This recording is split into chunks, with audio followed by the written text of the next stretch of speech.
Why choose a Sleep Number smart bed? Can I make my site softer? Can I make my site firmer? Can we sleep cooler? Sleep Number does that. Cools up to 8 times faster and lets you choose your ideal comfort on either side. Your Sleep Number setting. Enjoy personalized comfort for better sleep night after night. It's the final days of our Black Friday sale. Recharge this season with a bundle of cozy, soothing comfort. Now only $17.99 for our C2 mattress and base, plus free premium delivery. Prices higher in Alaska and Hawaii. Check it out at a Sleep Number store or sleepnumber.com today.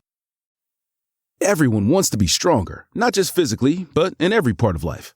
But between confusing workout advice, complicated equipment, and trying to figure out nutrition, where does anyone even start? Well, to get stronger mentally and physically, go to Anytime Fitness. You'll get a personalized training, nutrition, and recovery plan, all customized to your body, your strength level, and your goals. You'll get expert coaching to optimize your results, anytime, anywhere, in the gym, and on the Anytime Fitness app. And you'll get anytime access to 5,500 gyms worldwide, all with the right equipment to level up your strength gains and your life. So get started at AnytimeFitness.com. That's AnytimeFitness.com. Now, The Hunt Palmer Show. He needs care and treatment. You are now listening to The Hunt Palmer Show, brought to you by Daryl May Remax Partners on 104.5 ESPN Baton Rouge. Is this a great country or what? Locking down the middle of the day, live from the Raising Cane studio. This is Hunt Palmer.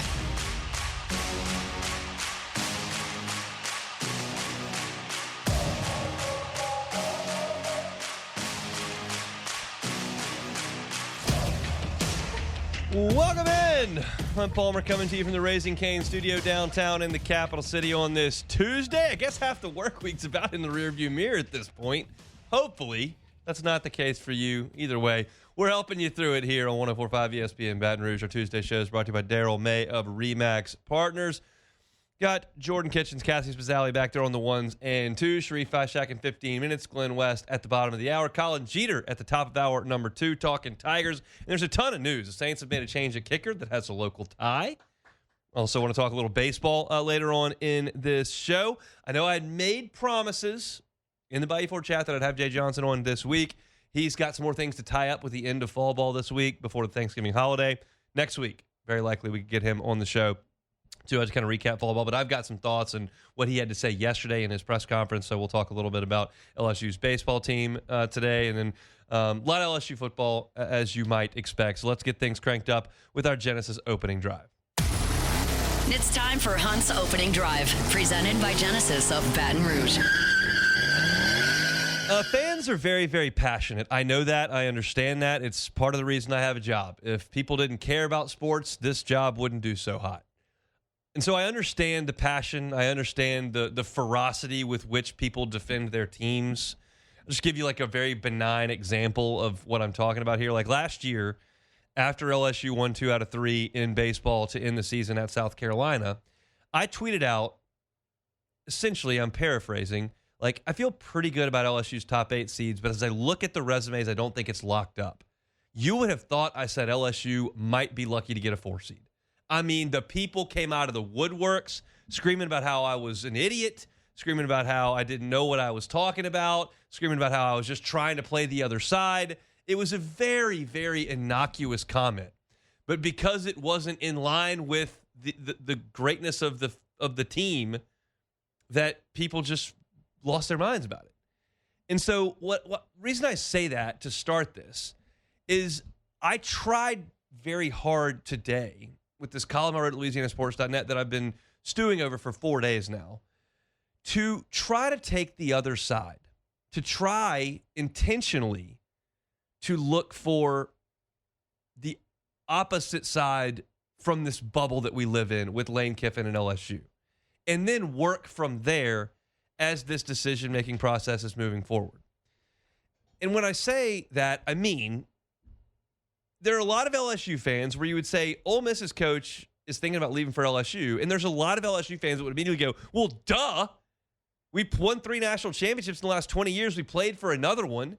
We're a blue blood in the sport of college football. We got Death Valley. We got 104,000 fans. We're LSU. That's Ole Miss. They've never been to the SC championship game. They've never won a national championship in anybody's lifetime here. They've never been really relevant. Like, they're Ole Miss. And that's like a pretty common thought in the LSU fan base. And I'm not telling you you're wrong in thinking that way.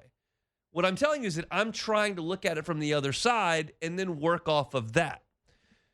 And the column I wrote at LouisianaSports.net was like, yeah, 5 years ago, 8 years ago, 10 years ago, Ole Miss's coach leaving for LSU would have been kind of a no-brainer. Kind of a no-brainer. The parameters at that point had been laid out. We had a significant enough set of data with the rules of college football in that way that suggested who could win championships. Right now, as I sit here today, the last 33 national titles have been won by 14 programs. And those programs all did it by amassing top 10 signing classes, a bunch of 4- and 5-star recruits, and then sending a bunch of people to the NFL. Like, that's the only way to do it.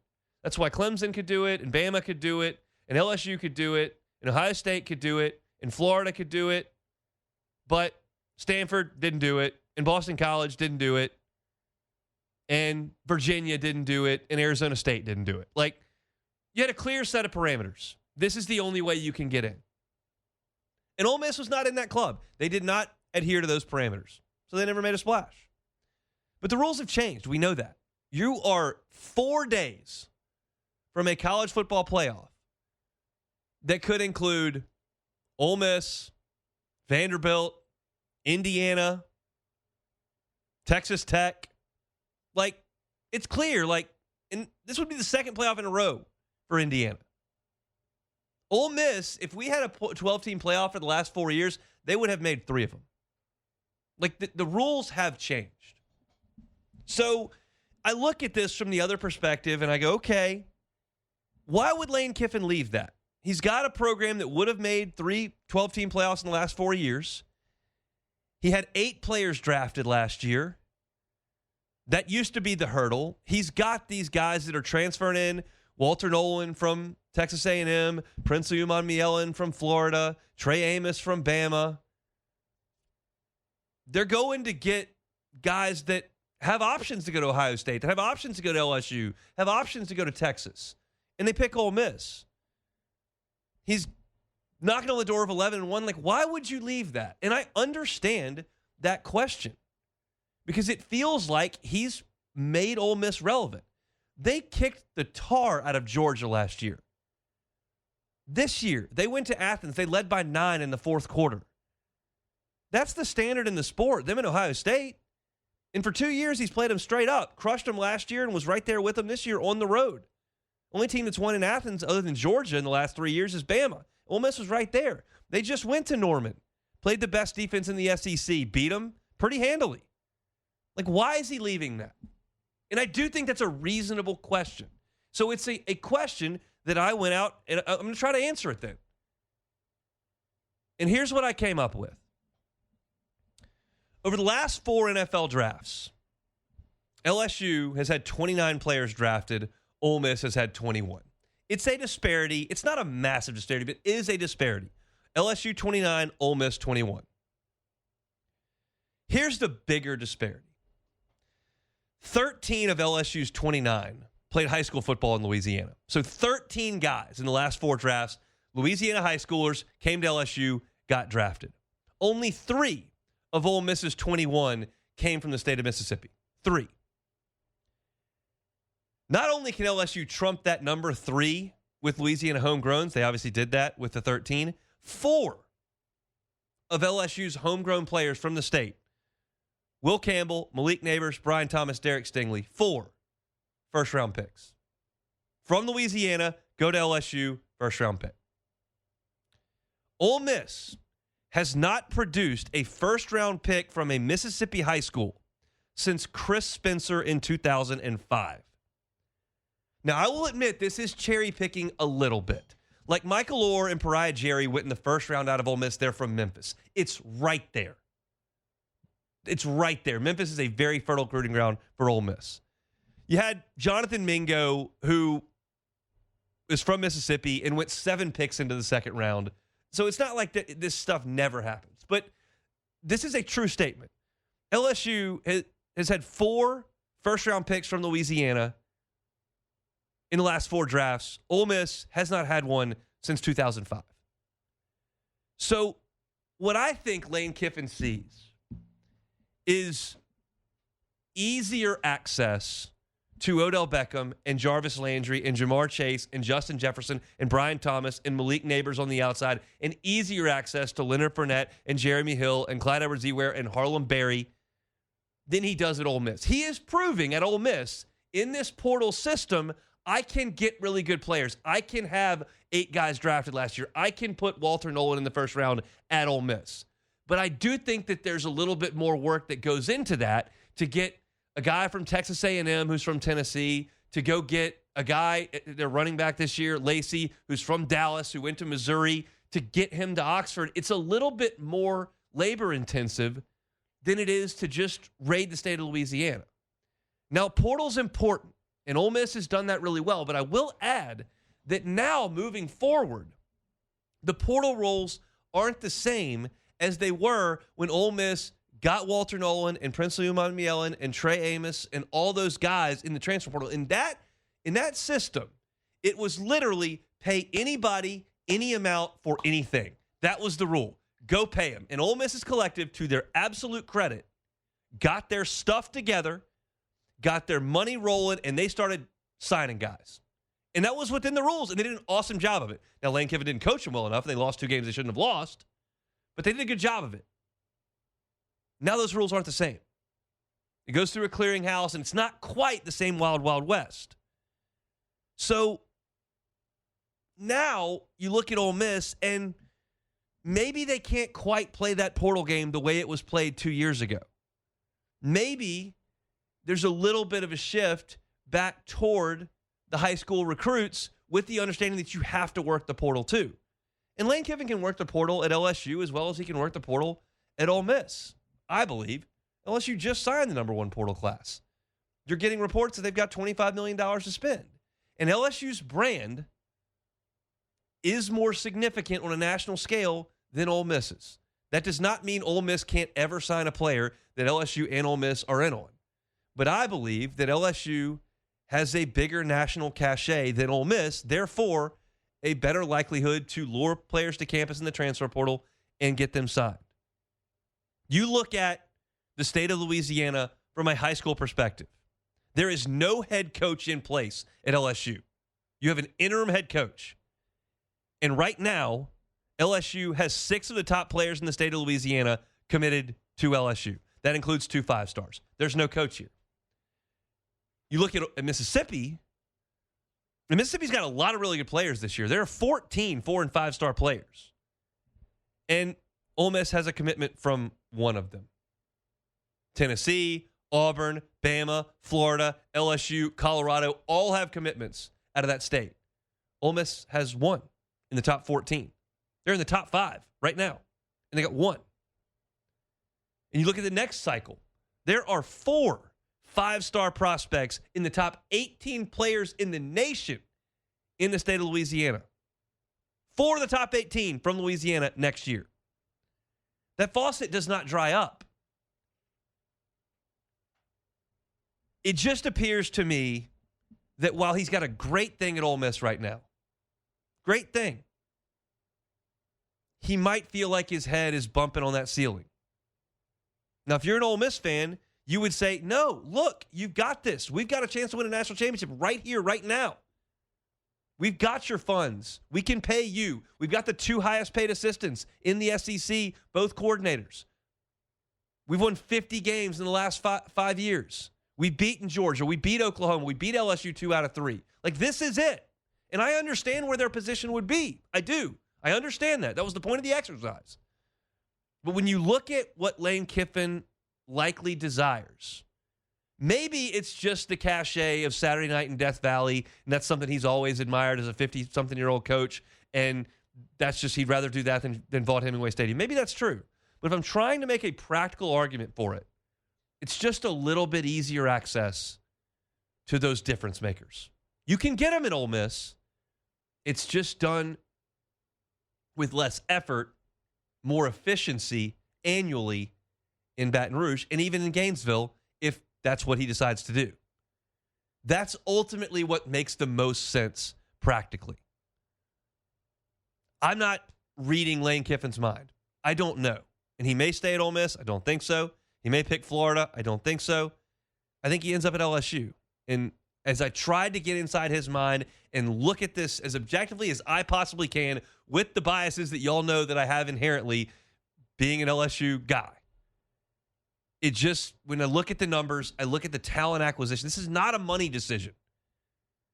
This is not a current state of the program thing because Ole Miss has got that in spades over Florida and LSU. The differentiator is the access to the dudes.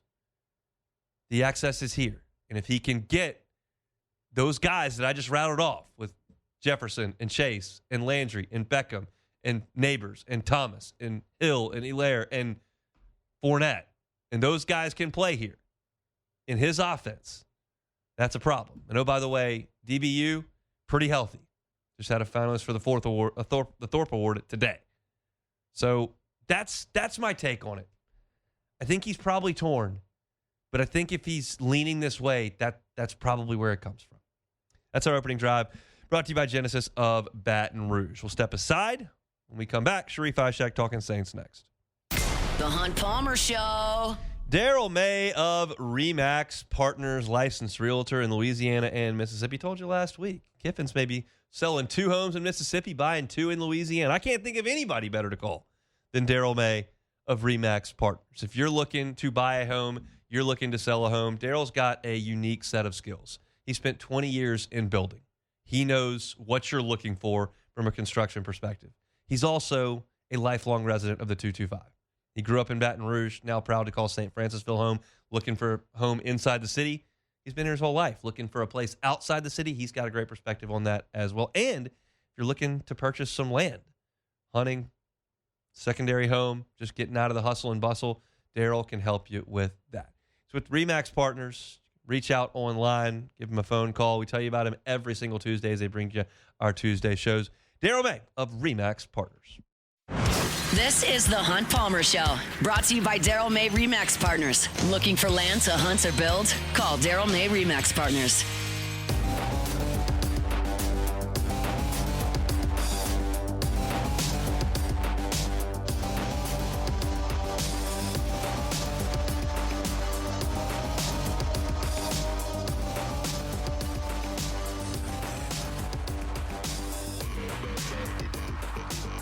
Talk Tigers with Glen West coming up in 10 minutes. Sharief Ishaq joins us from the 504 WDSU covering Saints and the Pels. Sharief, how we doing? I don't know who's busier, you guys with the lane train or us with just a derailed train over here. I think we're not busy right now. We will be busy this weekend. We're not busy right now. I think that New Orleans is a little bit busier at the moment. Let's go back to Sunday first. Coming off a bye, at home, Falcons in town. What was the biggest disappointment from Sunday? I really think, Hunt, I swear, every time after a bye week when they play the Falcons, they seem to lay a nasty, nasty egg. And I don't know why that keeps happening. That's why I kind of wish they didn't have that bye week because I feel like they had a little bit of momentum after Carolina. I was just going to say Kellen Moore was the biggest disappointment to me.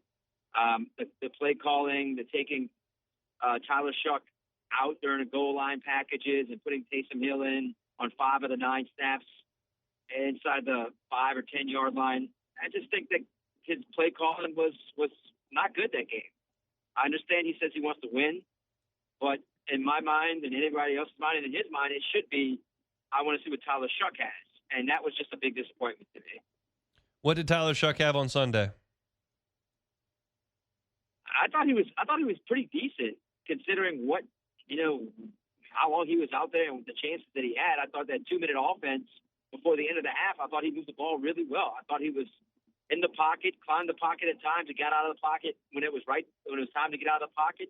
The offensive line is a mess. He did as much as he could with the offensive line being bad, and I thought he did a decent job. In my opinion, I thought he did a decent job for what was going on in that game. So I was a little encouraged. I was encouraged by the way he played in that game, considering what happened. The defense got a pick 6. I don't know if the rest of the action was awesome. What was your take on that? Look, the defense did as much as it possibly could do without the offense. And yeah, I got no help. We'll get to him in a second. They had Blake Grupe missing field goals, which we'll get to in a second. And I thought Kirk Cousins made 3 good throws in that game, and that was pretty much what decided the game. The touchdown pass to Bijan Robinson screen after he had a intentional grounding. And I just think there was one other pass. And I was like, okay, Kirk Cousins was very mediocre. I think the Saints defense made him look pretty bad at times. So it did its part. But the problem is offense can't score touchdowns when you get inside the 5-yard line. Makes your defense work even harder. It does. That's true. And then we go to the special teams where Groupie just didn't get it done, and now has been let go, and Cade York's been signed. What was your take on the whole kicker shuffle? How long it took him to release Groupie? The fact that they brought in Justin Tucker. What did you think about the whole thing? I thought it was a few games too long. They should have probably done it a while back. If this was Sean Payton, he would have cut him after maybe the second kick. But to be honest, that Giants game when he missed 2 kicks, even though they won, he would have probably cut him after that game. He would have cut him before that game. I just think, good guy. It's a thankless job, Hunt, because you have just one job to do, and it's the guy. It's a position where it's the biggest revolving door. It's the most thankless job, and if you just don't make the kicks, that's just your one job to do is kick. And I think the loss of Darren Rizzi kind of hurt him a lot. I truly think not having Rizzi around, you saw kind of affect him a little bit in terms of kickoffs and his field goals. It was not a good year for Blake Groupie. And, it's the right move. I still think they should have made that move a few games earlier. Where were you on Justin Tucker? No, absolutely not. Absolutely not. Yes, the off-the-field stuff, for sure, was the number one reason. This franchise cannot do stuff like that right now, considering how bad things are for the team. That's the last thing they want to do. But I just think his career was declining before they even released it. I just didn't think he was that good of a kicker anymore. I'd have been better off going with Cade York, even let Charlie Smith here kick it a little bit. See what he have out of Charlie Smith, just like they're seeing what they have with some of the other young players. But I'm good with Cade York being there. It's fine. As long as it wasn't Justin Tucker, I was good with it. So we know Cade York is 24 years old. He was best kicker in LSU history. You got Charlie Smith there as well. Is this a competition? Is it York's job? What does that mean to Charlie Smith? What do you think is the situation now as you move into this game on Sunday? I keep listening to what Kellen Moore says about Charlie Smith. He continues to say he's still developing. That makes me think that they weren't bringing Cade York in to just put him on the practice squad. So my gut feeling tells me that it's Cade York's job. I prefer it to be Charlie Smith because I just want to see what he has. He has that big leg now.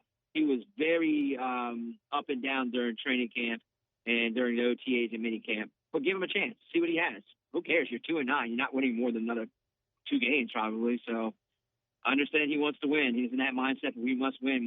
But at some point in time, you got to see what some of your other players have, and that would be Charlie Smith. But it's Cade to me that's going to be kicking.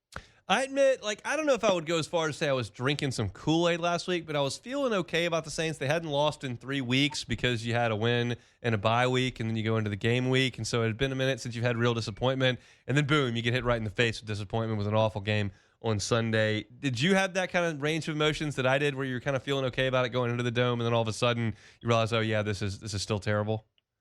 Yeah, man, going into the Dome, it had the music, the good New Orleans rap music was playing, felt good. Looked good in those uniforms. I was like, all right, they have a chance to make a statement here. You know what? Against their rivals, Tyler Shuck can keep these fans happy and have him on his side. And I'm not blaming him for the loss, but I'm just saying it was a disappointment, man. Just from the 38-yard missed field goal, 47-yard missed field goal. And it's just not being able to score in the red zone and just having Taysom take the stats away from Tyler. The whole thing was a disaster. The whole thing. I give credit to the defense for its job it did, but the rest of it is just an absolute mess, Hunt. And it was just so deflating after what they did in Carolina and having that little bit of momentum. How do you feel about Sunday in Miami? No, absolutely not. Absolutely not. You know why? Absolutely. There's the speed on that team is going to be very tough for the Saints. It's going to be tough, and their secondary is very good against receivers. I think they're number 1 in the NFL when it comes to giving up yards against receivers. So it's going to be even tougher. Now, I said the same thing against Carolina, and they beat the Carolina Panthers. But I just think the speed here and the momentum that the Dolphins have, they're coming off a bye week after being international a couple weeks ago. So It's, I just think the Dolphins are a little bit better than them. Might be a little bit more than a little bit. It's just their speed is so tough. What's the number one side that's got to be on your plate for Thanksgiving? Whew, I'm a macaroni and cheese guy. Love to hear it. Love to hear it. Are you a mac guy? I am. My family can't decide what macaroni and cheese they're going to make, so we end up with 3 different versions of mac and cheese most Thanksgivings. So, yeah, big on macaroni and cheese, and I like the answer. I think that's quality stuff that you're putting forth there. All right, Hunt, I can't wait to bother you at some point this weekend. For what? I'm just going to want to know about the coach is going to have. All right, I'll do my best to figure it out for you, and we'll see what we can do. But I appreciate it. Have a great Thanksgiving, and we'll talk next week. All right, happy Thanksgiving to you and everyone listening. Sharief, Ishaq, WDSU down in New Orleans.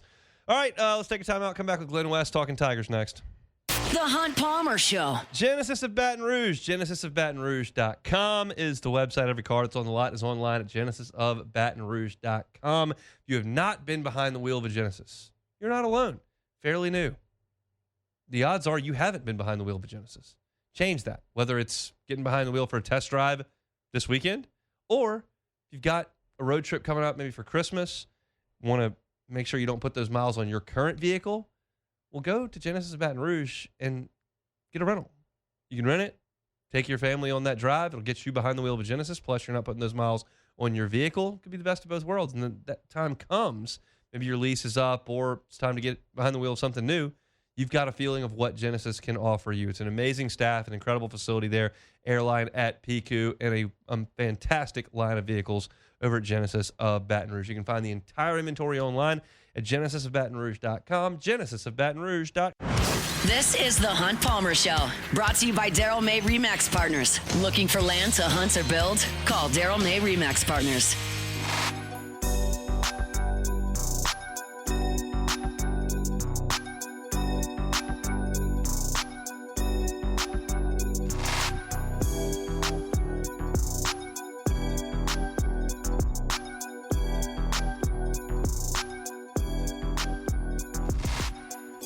All right, transitioning out of New Orleans Saints talk back to the LSU Tigers. We're calling our guy Glen West, senior writer over Go 24/7 to talk Tigers. Glen, how we doing? Doing great, Hunt. Ready to watch some offense this weekend in Norman, Oklahoma. You going to like a softball practice or something? They hit a lot of home runs in their softball team. I don't know that there will be any in Norman. You going? No, I'm not. No, I'll be watching from home this weekend, spending some time with the family for Thanksgiving. I got to think there's not going to be a lot of purple and gold making the trip up to Norman. Even though it is the first time, I just don't think there's going to be a lot of folks that are going to brave chilly weather in that offense against one of the best defenses in the country. Let's go backwards to Saturday. I mean, 13 points. How do you even put that into words? I guess the words would be it was one of the worst, if not the worst, offensive performance that I've ever seen in that building. I was there in the stadium when Alabama blanked them in 2018. I was there the year before when they lost to Troy. This performance to me was the worst that I've seen. I mean, 3 of 16 on third downs. Just were not able to get off the field consistently, or was not able to move the ball consistently. They very much consistently got off the field with the seven punts, 2 turnovers, couple turnovers on downs. I mean, it was anemic. And, I thought probably the biggest area LSU would struggle, which has been kind of their common theme, would be just finishing it off, scoring opportunities in the red zone. Well, they didn't even get to the red zone in this game hardly at all. So it was rough to watch. I think to me, walking out of the stadium, the biggest takeaway I had is that 2026 can't get here soon enough, and that I think this offense has to be rebuilt from the studs. There's just not a whole lot of players that I think you're going to be pounding the door to get back for next year after watching what has kind of taken place this season with this offense. Did you have an inclination that it was possible that this would happen in August? Absolutely not. I mean, okay. I know that.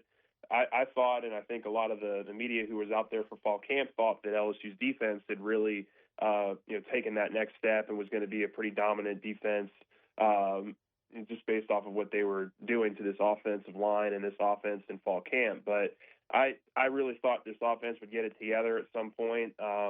I think after the Louisiana Tech game, I started to feel like, oh man, like this might take a little longer, and then it just never got better.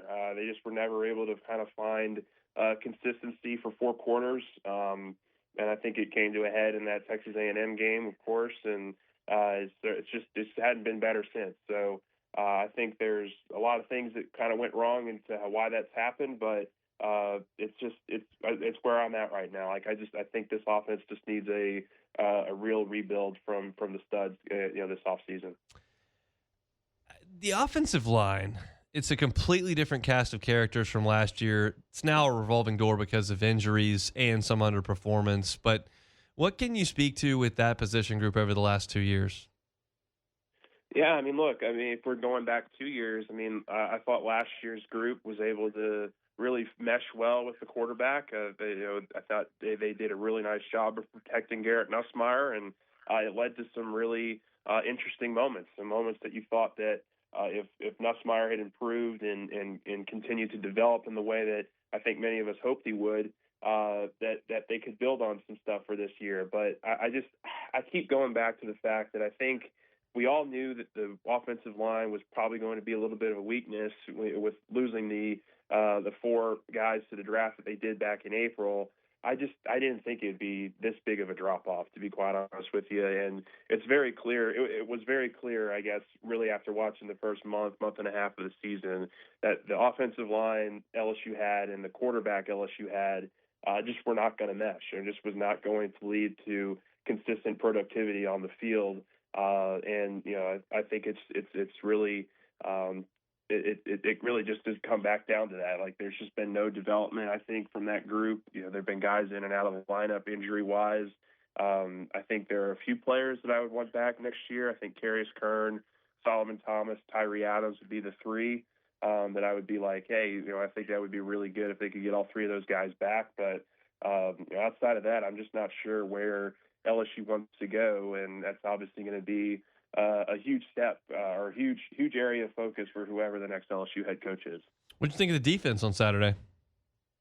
They look great. They've been the unit that has been carrying this team all season long when they've been able to win some of these games, and they give up the field goal there to start, but then they don't give up any more points the rest of the game. I think Western Kentucky was held to under 200 yards for the whole entire game. It was a pretty dominant performance from those guys. They did a great job of getting off the field and creating pressure. And I really liked the idea of playing those three Weeks brothers there in that second drive. That was a really fun, cool moment in this game. And unfortunately, the offense just wasn't able to match it. And that's just where this group has been all season long. It's just I read a tweet. I can't remember who it was from, but just the 4 years from Brian Kelly, which I think is just the biggest indictment of all, is that you can make an argument that LSU has had one of its worst special teams units of all time, one of its worst defenses of all time, and now one of its worst offenses of all time, and three of the 4 seasons that LSU's had this year under Brian Kelly. And I think that's probably the biggest indictment on why you're seeing all this change and why LSU needs a new leader of the program to come in here and fix this stuff really quickly. Yeah, it's he just never plugged all the holes in the ship, and it was always leaking out of one spot, and that's just kind of the legacy that his era will leave. Let's move to Saturday. You got any ideas on how they score any points? No, I was going to ask you that. I think at the end of the day, what they're going to have to do here is, I think the defense is going to have to play extremely, extremely well. I think they're going to have to create a couple turnovers. Maybe give the offense some good field position, and maybe they can hit on a couple of plays that catches Oklahoma off guard. I don't see a way that this group is going to be able to start a drive at the 25-yard line and go 75 yards down the field and score touchdowns. I think they're going to need all the help they can get from the defense and the special teams to get into scoring position. Oklahoma, for as great as they are, from a pressure standpoint and from a run defense standpoint, they're not as poised and as good as in the passing game. So maybe there are some areas where LSU can get the ball out quickly to some of these receivers, and they can pick a big play here or there. But That's just it's just me a lot. It's just a lot of guessing right now with how I think this is going to go down. And if I were a betting man, I certainly would be going under that 38.5 points or whatever it is right now for the over/under. I think this is going to be a really low-scoring game. Could be really ugly. And Oklahoma does that routinely. They did it last week with Missouri. So we'll see Tigers and Sooners 2:30 on Saturday. Jay Johnson met with y'all yesterday. Anything that piqued your interest there? Yeah, I mean, I asked him about the infield, and I thought he gave a pretty good answer there. I mean, I think building off of the defense from last year, and when you're losing guys like Braswell, like Jared Jones, like Daniel Dickinson, I think they were a little bit curious as to how LSU's defense would hold up early in the fall here, and he's been very impressed with how they've done. One of the little anecdotes he told us yesterday was that they put a diamond in the middle of the championship ring because of how well LSU's defense played, and statistically it being one of the best defensive infields that LSU's ever had. So that's a lot to live up to with this group, but I think they really like what Zach York's done. They like Trent Caraway over at third base. I think they like Tanner Reeves, Seth Dardar, Braden Simpson, that kind of mix over at second base. And I think that's probably the most intriguing group going into the spring, of just which ones separate themselves and who kind of earns those positions at first, second, and third. But they've got a very stable outfield. The catcher unit, I think, it's pretty much Kate Aaron Beatty's job to lose. I think at this point, Jay called him the MVP of the fall essentially, and had a really nice camp. But I'm super intrigued by this infield and how it all shakes out come spring. You buying Matt McMahon's team scored a lot of points this year? They're certainly doing it right now. They're doing a great job. I just think a point guard changes everything for you, and LSU has, I think, one of the more underrated ones in the conference going into this year. I mean, De'Don Thomas was not on any preseason All-SEC teams or All-American teams or anything like that, all-conference teams. I think he's going to have a really special season. I think he's done a really nice job of orchestrating this offense, and you got a guy like Michael Nwoko who seems to have taken a huge step. I mean, he's got some great touch around the rim with either his right or his left. And then, guys like Markel Sutton are hitting shots from the outside. Max McKinnon's hitting shots from the outside. I think they have a lot of depth on this team.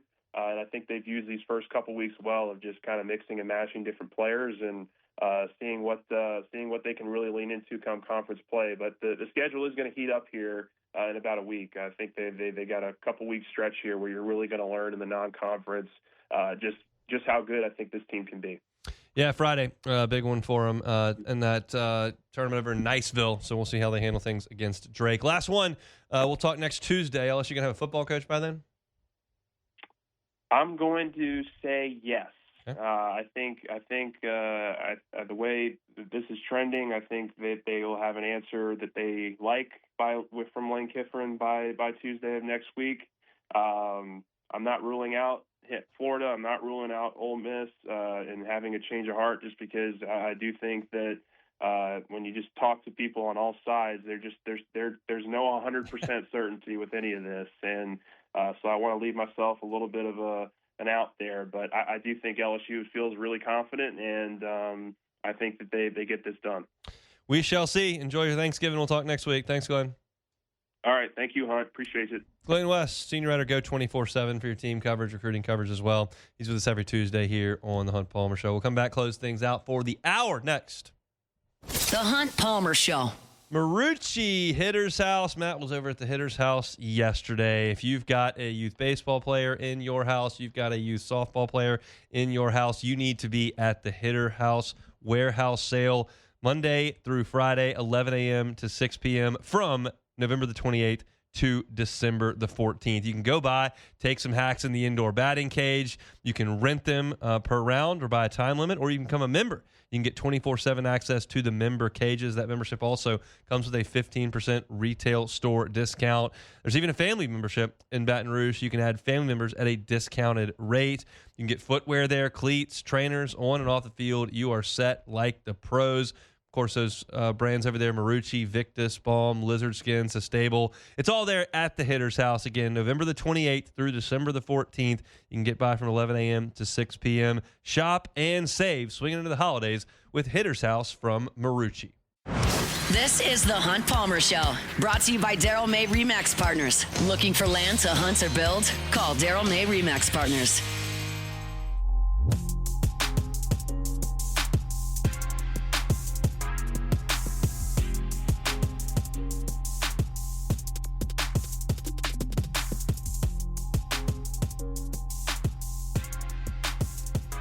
Closing of hour one, we're brought to you by Daryl May of Remax Partners. Looking to buy or sell a home, buy or sell some land. Daryl May, Remax Partners, happy to help you out with that. The Saints have released their second team captain in the last week and a half. Of course, Brandon Cooks last week. And now Blake Grupe was cut by the Saints earlier today. This is a move that had to happen. It does not mean that Blake Grupe can never be a successful kicker in the NFL. But it does mean the Saints have to move on. You cannot miss 8 kicks in the National Football League before Thanksgiving and keep your job. It is a fireable offense. And we talked about this yesterday. I had no interest whatsoever in Justin Tucker. You can talk about the off-the-field stuff all you want. I think it is a real part of the discussion and should be considered. What else should be considered is that he's 36 years old, coming off the worst year of his career. He brings baggage with him, and you're not even close to winning. So this is not like you're trying to put a Band-Aid on a sore spot here to close out a playoff run. You're trying to restart this thing from the ground up, and that includes kicker, which is why Grupe was a great fit for this team in theory because he's a very young kicker. Signing a 36-year-old kicker who's past his prime made no sense. Keeping a kicker that had missed 8 field goals before Thanksgiving made no sense. So you move on. Who do they get? They get Cade York. Now, we know Cade York here in Baton Rouge because he is, for my money, the best kicker in the history of LSU football. He was a member of the 2019 team. He knocked through the miracle kick in 2020 against Florida. He was awesome at LSU. And he's been bad in the NFL. Like, I can say that. He was taken by the Cleveland Browns in his first year in Cleveland. He missed 3 times from over 50, missed 2 more times from 40 to 49, and missed 3 times from inside 40 yards as a rookie in Cleveland. And so Cleveland looked up after the 2022 season and went, you know what? We're good. Took a draft pick, didn't work out, move on. And he spent the 2023 season on the Titans practice squad. Did not appear in a game in 2023. Now, in 2024, he was with Washington.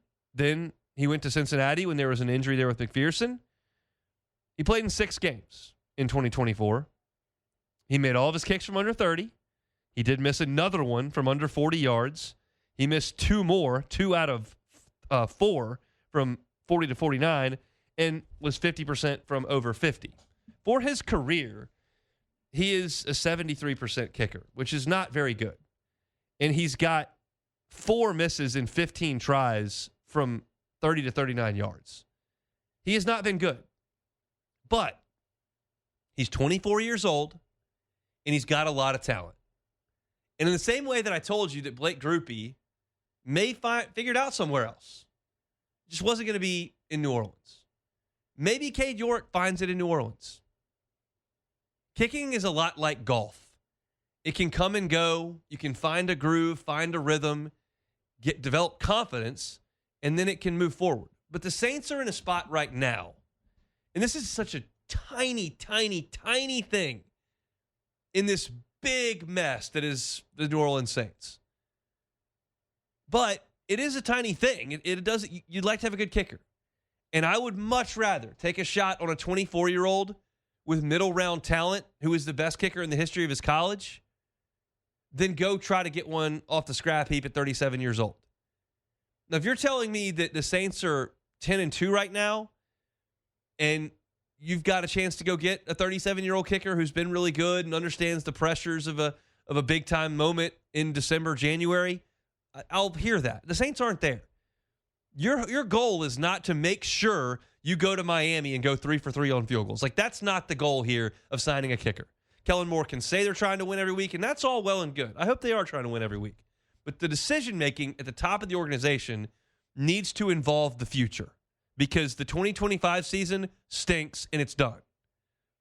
This signing contemplates the future because there's a chance that Cade York finds it in a low-pressure situation, and then you can bring him back next year and he can be your guy.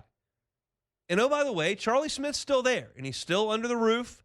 And if Cade York comes out there and he stinks it up and he misses 4 kicks in the next 5 weeks, and you've still got 3 or 4 games to play, and you want Charlie Smith to kick those, great. You're right now not kicking field goals to win games. You're kicking field goals to find a field goal kicker. It's like the same reason I'm not freaking out about Tyler Shuck's win-loss record. I'm talking about how well he plays. I'm not going to feel all warm and fuzzy if the Saints beat the Dolphins 7-6 on Sunday and Tyler Shuck throws 3 picks and go, oh, well, they won. That's great. No, you need the quarterback to play well. You need the kicker to kick well. And if he makes 3 kicks and you still lose, well, that's a positive check in the kicker category. Maybe we're figuring that out. You got to figure out a lot of stuff over there on airline. Justin Tucker, not worth a shot. Blake Grupe, you got to try something else. And they did. So you'll move forward with Cade York. I'm pulling for the guy, obviously. He's playing for the Saints. He's an LSU guy. I hope it goes great. It hasn't been great in his first 3 years in the league. Maybe this is a chain of injury that he needs, but it was a good decision from the Saints to cut Grupe. It was a good decision from the Saints to pass on Justin Tucker. And I think it's a good decision to bring in Cade York. Now, let's see what he can do. And I think that you've got to give Charlie Smith an opportunity if York falters over the course of multiple weeks. Not on the first miss, but over the course of multiple weeks. If you see more of the same from Cade York, where he's the guy that's literally had trouble on sub-50-yard kicks in his NFL career, you still got Charlie Smith there to check in. So this is not a big deal for New Orleans. It's not a franchise-altering decision, but it's something that they've got to work toward solving this issue. Grupe was an issue. They're working to solve it. That's all you can hope for. Tuesday show is brought to you by Daryl May of RE/MAX Partners. If you missed any of the first hour, a couple of Saints segments, you can find those at Hunt on Saints. A couple of LSU segments, you can find those at Hunt on LSU. Wherever you find your podcast, as well as on YouTube, you can looking for team-specific stuff, you can find it there, of course. We've got a lot to do in hour number 2. I'm very much looking forward to it. We're going to talk a little bit about Mansour Delane being a finalist for the Thorpe Award. I didn't know who the other finalists would be. I do now. I will give you my thoughts on where he stands in that award race.